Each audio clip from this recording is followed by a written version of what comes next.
Or the kids, I know the kids are laughing. What is this thing? Why you don't carry this thing?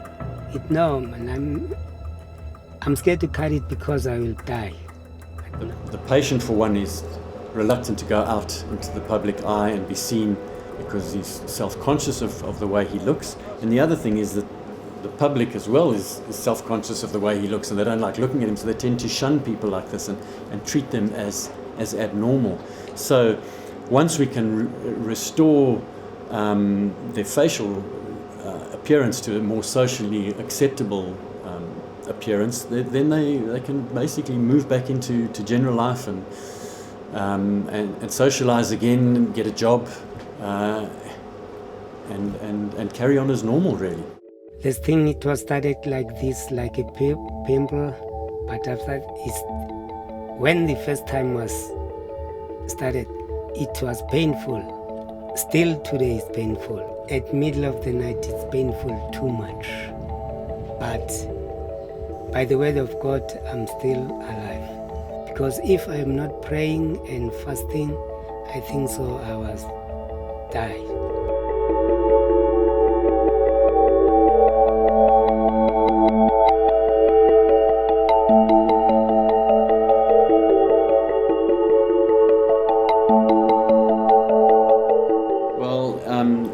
When I first saw Nelson, he had this large 8 by 8 centimeter swelling on his forehead, which was pushing down his left eye, or eroding into the orbit of his left eye.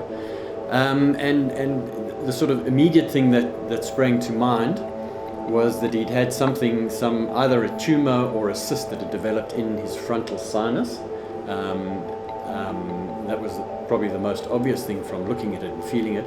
Or the other thing, it could have been a tumor that had arisen from inside his, calvarium, inside the brain box, and eroded through the bone.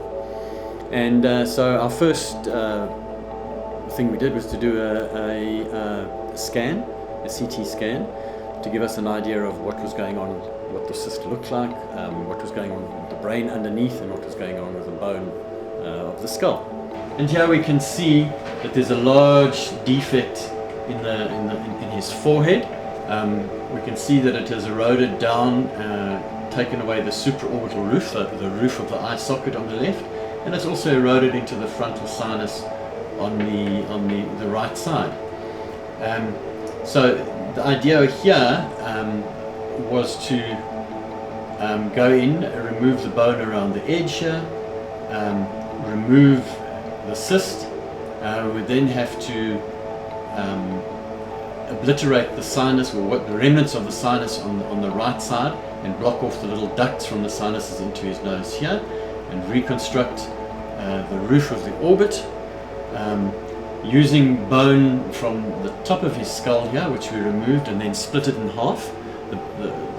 The skull bone is almost like a sandwich. You can take the bread off each side of the ham in the middle, and use the two pieces of bread, so to speak. The outside you put back to reconstruct the donor area, and the inside you use to reconstruct this area.